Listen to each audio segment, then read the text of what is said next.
My name's Rachel. I am the face behind a lot of the blogs you're going to see on vivaniger.com. I prefer to be behind the cameras, so if there's a lot of and ahhing in this video, it's because I am not in my natural habitat. However, DJ Bass asked me to ensure that I watched Lagos to London. It was on Channel 4 yesterday, and to see what I thought about it. So I didn't watch it yesterday because I went out to turn up. Yes, I know it was a Tuesday, and yes, turning up is allowed on a Tuesday. However, I just watched it this morning. He'd said to me, read a couple of the reviews online, check out what people are saying on Twitter, check out what people are saying on Facebook before you write a review. I deliberately decided not to do that because I really wanted to form my own opinions and share with you my own opinion, what I thought that it was about, if I thought it was a good take on what the Nigeria's super rich or the new nouveau riche is like, and give that side of the opinion instead of pandering to what you people already thought, because your thoughts are already on Twitter and your thoughts are already all over social media. So obviously this is just going to be my idea. Excuse me for looking super rough. Again, this is one of the reasons why I do not like the live camera. I went out late. This is what I look like after 3 hours of sleep, so you just have to take it like that. So Lagos to London.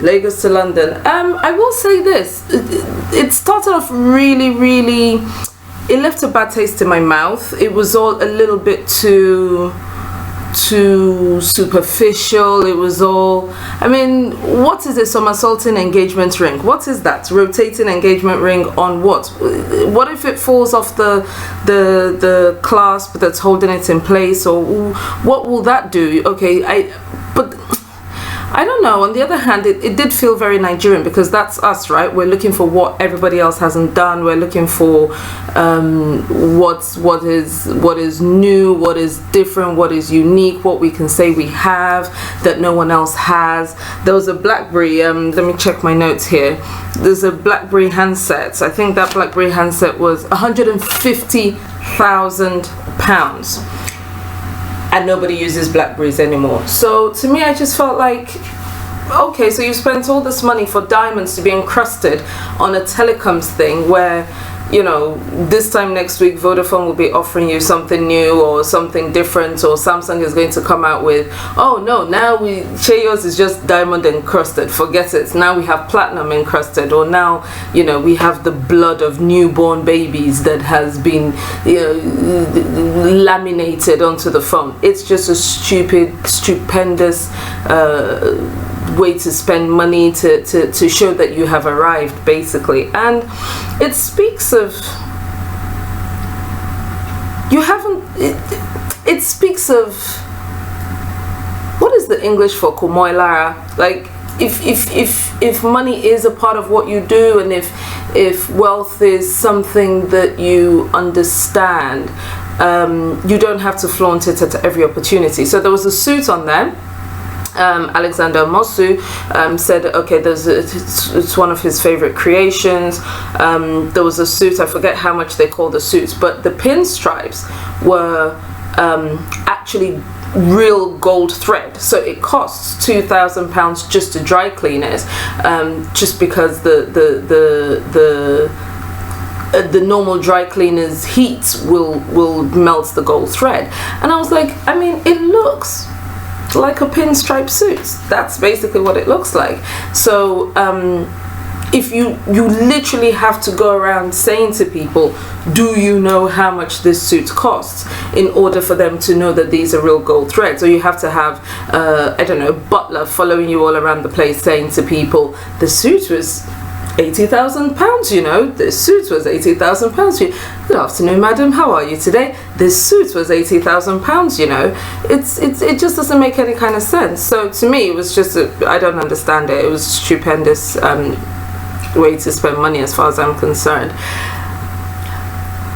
And then they had Toke Makinwa, who I don't know. I don't know if she sent for the press release and was like, hey, me, feature me, feature me.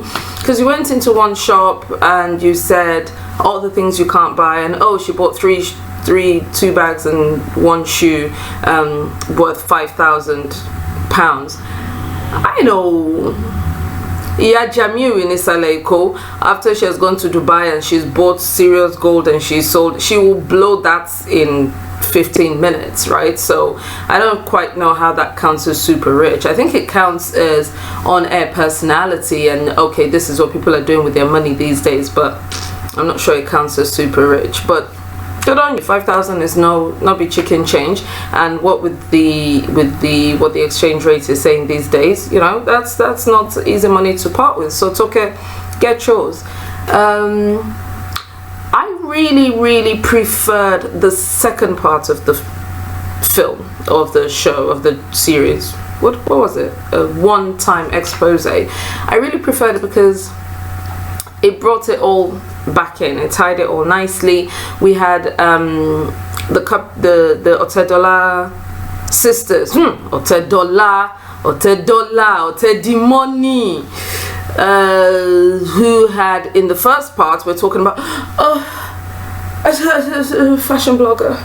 Oh my god, it's these clothes, and I'm on Milan, and oh, it's all just too much, and oh my god, my 18th birthday, and I was just Marie Antoinette for my graduation, so I can't even imagine what I'm going to be next. I think I'll just have to be Jesus Christ, because I mean, how else can you top this, right? And they seemed really vapid, vacuous, and just Barbies, basically. And then you go down to further down the line and you see Cuppy talking about having to travel in a bulletproof car, and you have to tell your father where you are at all times, and the trappings that come with wealth and the restrictions that come with wealth, and she moves around on Lagos streets. She sees what it's like. She sees that it's not we're not all Otedola's children. We don't all have this level of income. So also talking about trying to be a DJ in her world, and in being who she is and whose daughter she is, and trying to make a name for herself separate from her father's name.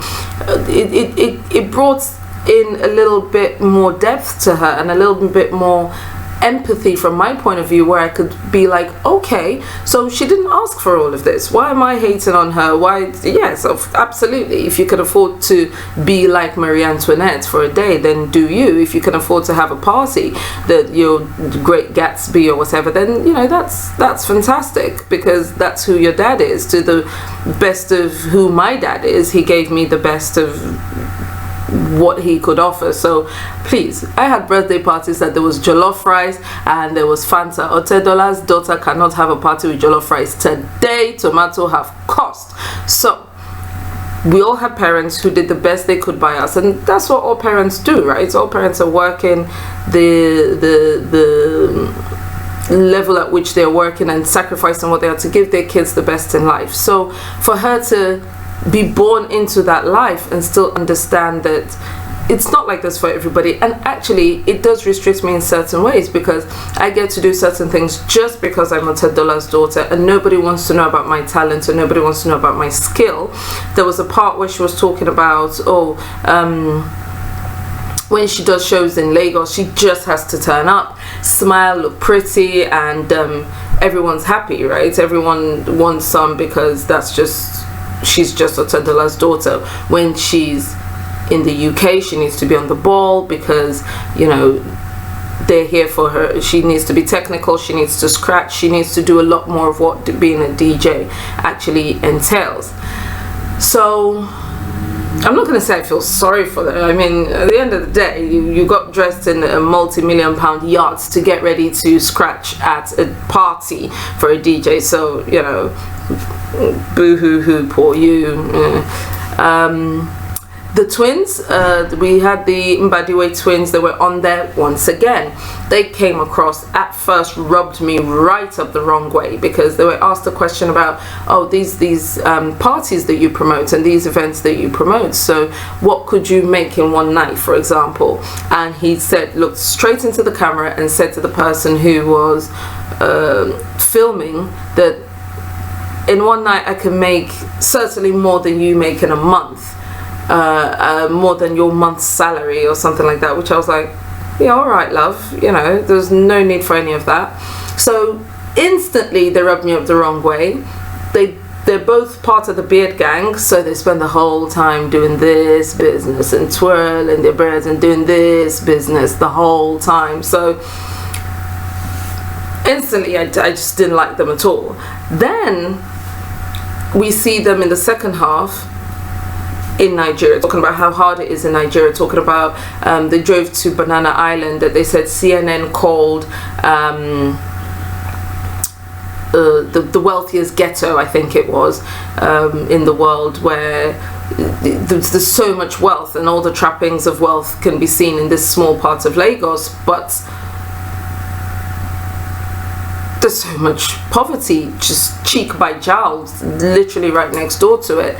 So they have a healthy dose of reality. They understand that poverty in Lagos is not the same as poverty in London, where, you know, you can still sign on and you can still do a couple of things and you can still eat, basically, whereas in Nigeria, when you don't have, you simply do not have. So I found that quite interesting, that outside of the initial bling that Channel 4 tried to present, every single one of these individuals could actually relate back to the fact that not everyone lives like this in Lagos. This isn't what wealth is in Lagos.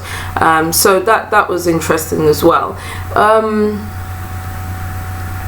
Alexander Amosu was probably my favorite part, I would say, for no other reason other than he is very much a rags to riches story.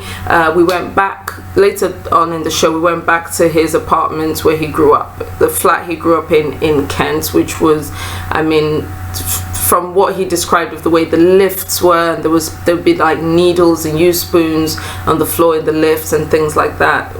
He probably grew up on a council estate or in a sink estate.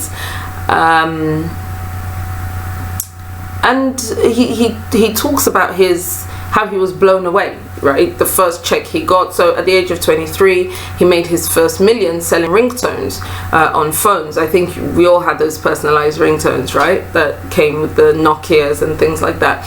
And he said, oh, he got so carried away that he was calling people like, come and see this bank statement, that he was actually calling people to come and look at his bank account. So making money, in as much as it's something we all strive for, in as much as we are all of the frame of mind of I go hammer when I hammer, it actually does come. When it does happen, it can make you or break you. And he certainly had that moment where he was like, oh my god, this is it, I'm actually making money.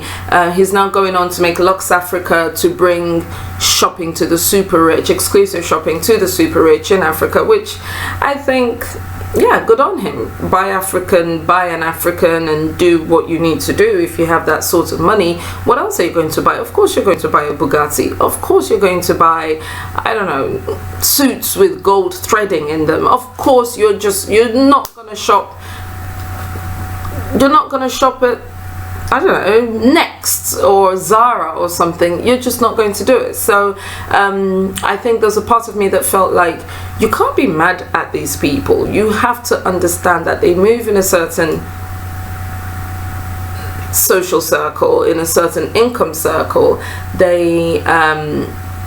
It's just different. It's different from everything you know. It's different from what you're used to. So I don't know. I'm not quite sure what the point of the program was. I don't know if we're supposed to watch it and aspire. I don't think there's anyone in the UK who's watching that saying, Baba God will pick up my call, or, you know, do this for me too. Or I don't really think there's anyone. I think we all know what living in the UK is like, and what working in the UK is like, and what making money in the UK is like. Alexander also said something where he said, could I be a billionaire in this country? No, probably not. But if I went to Nigeria, if I moved into the African markets, 100% maybe I could be, which is what Luxor Freak is all about. What were we supposed to take from it? once again, I'm going to quote Alexander Mosu. I think my favorite part of it was he said, there's so many people in the UK who are used to seeing Nigerians as the people who wash the toilets, the people who sweep the roads, the traffic wardens who give you your tickets on your cars that you've parked illegally. So to see that not all Nigerians are like that. There are Nigerians who have money. There are Nigerians who are spending stupid money. And by the way, these are the ones who even agreed to do the show because of the industries that they are in, right? So you have Otedola's kids who are in DJing and fashion blogging or vlogging, if you like. You have Alexander Mosu, who wants to be seen to his clients. You have, so for example, the estate agents, there was an estate agent on there talking about Nigerians who were buying up 50 million, 30 million pound properties.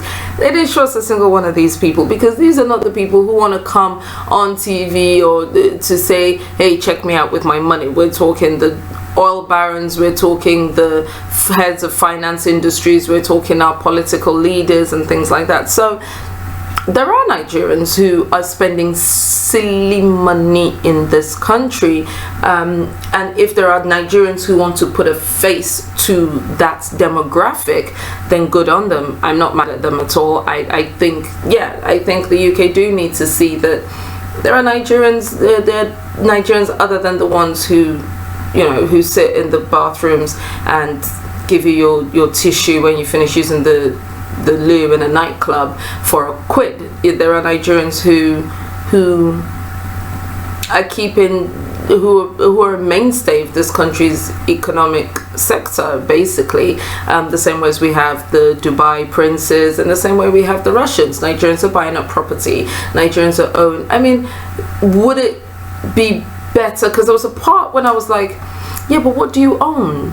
Amos, where's your copy, where's your house, and where are your stocks and bonds? But then would we sit there and watch a show, an hour-long show about stocks and bonds? Probably not. We do want to see the Blackberries with the diamonds on it, and diamonds in the soles of someone's shoes, even if we would never do that with our own money. That makes for good TV, that makes for interesting viewing. That's why we turned it on and we sat there for an hour and thought, oh my, how the other half live. It is important not just for the non-Nigerian community to see Nigerians doing this, but it was important for us. It was important for us to say, we're not all down and out. There is honest money out there. There are people making this money. We are making a change. Every time you put a down payment on a property in this country, every time you get an ISA, every time you own a little chunk of something, every time you get a promotion at work, every time you go one step further up on the ladder, every time you add a couple of extra thousand in your annual income, every time you make a bit of a change, you are a Nigerian that the average British population isn't used to seeing. So if only for that, I think the show was amazing. I liked it. I was not prepared to like it. I really didn't think I would, but I liked it, and I thank Channel 4 for airing it. I thank the Otemoni sisters for coming on board. I thank Alexander Mosu for showing us a different side of Nigeria. I thank Toke Makinwa with her 3 bags and 3 shoes and clutch bag for giving us a face into what the OAP world looks like in Nigeria. I think it was brilliant. I think that's absolutely what we need to see. I wouldn't say see more of. To see once is enough. To say, yes, we are making a difference, and yes, there are people out there who are spending nonsense money. So yeah, it was good. Thank you, and thank you for watching and listening.